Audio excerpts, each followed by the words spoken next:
welcome to this deep dive. Today we're going to jump straight into something a lot of us think about.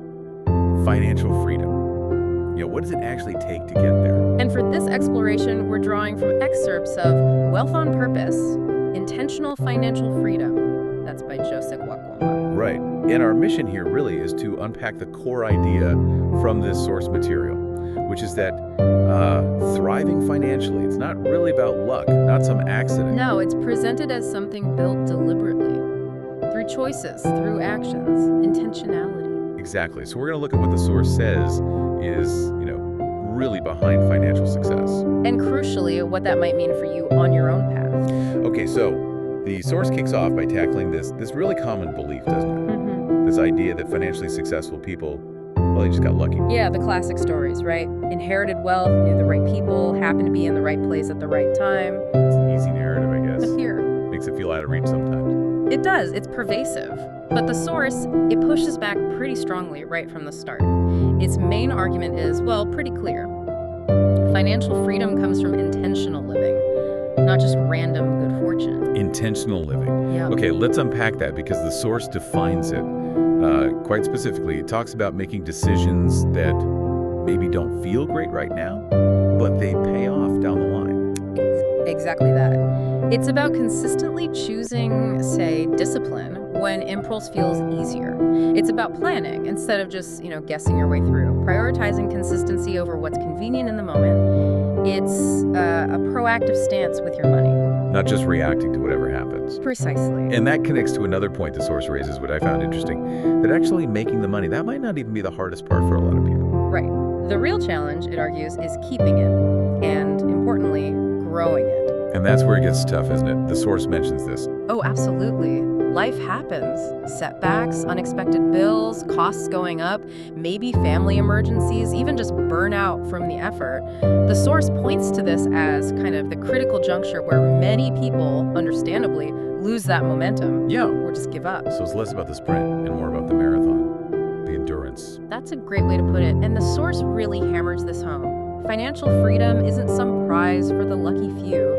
It's framed as the result of what it calls extraordinary choices, but made by ordinary people, day in, day out. Extraordinary choices. Mm-hmm. It sounds big, but when you look at the examples the source gives, they feel surprisingly, ordinary, almost mundane sometimes. They do, don't they? But it's the consistency that makes them extraordinary in aggregate. Things like deciding to save when your friends are all spending, or consciously turning down that short-term thrill because you're focused on long-term peace of mind, security. Saying no to that impulse buy. Yeah, and saying yes to your future self, essentially.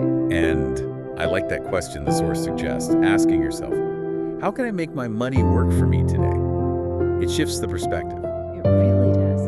And showing up for your budget, even when it feels tight or just plain uncomfortable. The source is pretty emphatic here.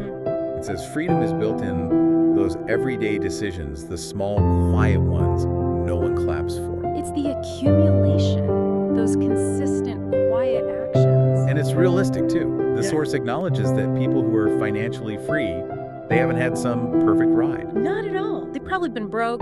They've made mistakes. Big ones maybe, just like anyone. But the difference, according to the source, lies in their response. Instead of blaming circumstances or just giving up. We took ownership. Yeah, exactly. They took ownership. They actively sought out information, read books, learned, asked people questions.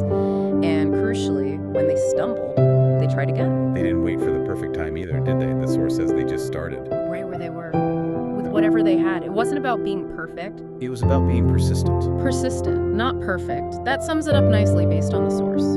Okay, so if we tie all this together, this intentionality thing, that's the key ingredient, the secret sauce, as the source puts it. That seems to be the core message. And it's not a one-off thing. It has to be daily, a constant practice, not just, thinking about it on payday. And the source gets quite practical here, listing specific intentional actions. Some are mindset shifts, others are very hands-on. They really cover a range, like speaking life over your financial goals, positive framing, believing it's possible, talking openly with your partner about money. That's huge for getting on the same page. Essential. And teaching kids about money, too. Starting early. Definitely builds a foundation. Yeah. Then there are the more sort of tactical things, tracking your spending diligently. You need to know where the money's actually going, right? Absolutely. And setting financial boundaries. That one felt really important. It is. And the source offers that reframe, saying, not yet, instead of just, I can't.